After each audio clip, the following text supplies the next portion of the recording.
Imagine a world where the same companies feeding our pets also become their fiercest advocates.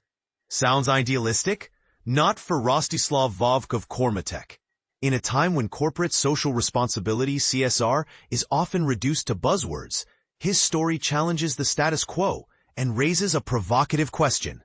Shouldn't every pet food company's mission inherently include the welfare of the animals they feed? Let's dive into how Kormotech turned this philosophy into action and why it might just be the blueprint for the future of the industry.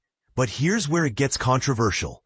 What if true CSR isn't about ticking boxes for investors, but about rewriting the rules of what a business can and should do?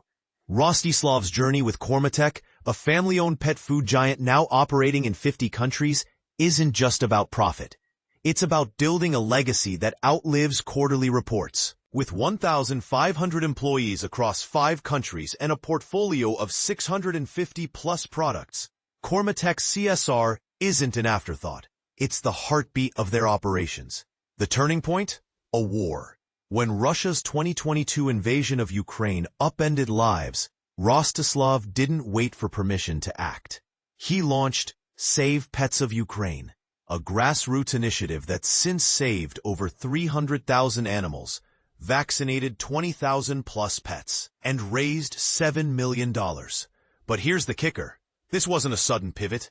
The seeds were planted in 2014 during the anti-terrorist operation in eastern Ukraine, where Kormotech first began delivering pet food to shelters. By 2022, the crisis had escalated, and the company's marketing team swapped slogans for supply chains, logistics teams for rescue teams. And this is the part most people miss. CSR isn't just about generosity. It's about strategy. Rostislav's team calculated that Ukraine's pet food market penetration grew from 25% to 70% during their CSR efforts. Proof that doing good can do business. Yet he's quick to caution, if you're only chasing ROI, you'll fail. The real magic happens when values align with action.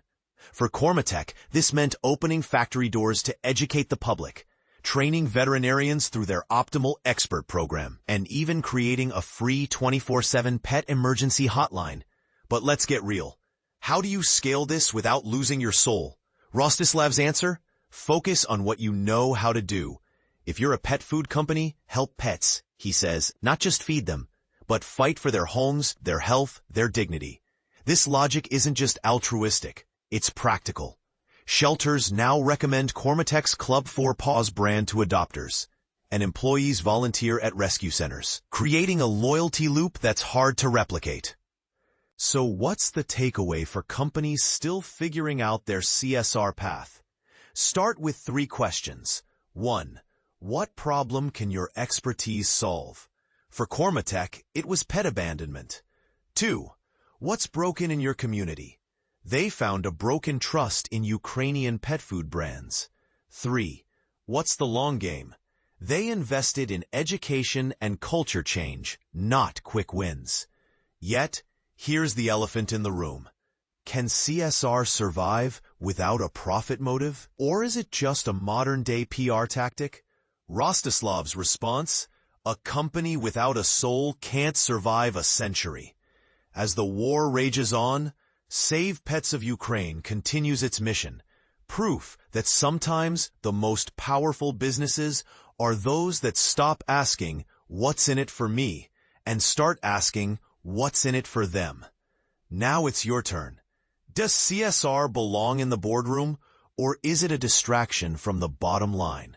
Share your thoughts in the comments. And if you're inspired, visit Kormotech or Save Pets of Ukraine to see how you can help. After all, as Rostislav says, the future isn't built by companies that just sell. It's built by those that serve.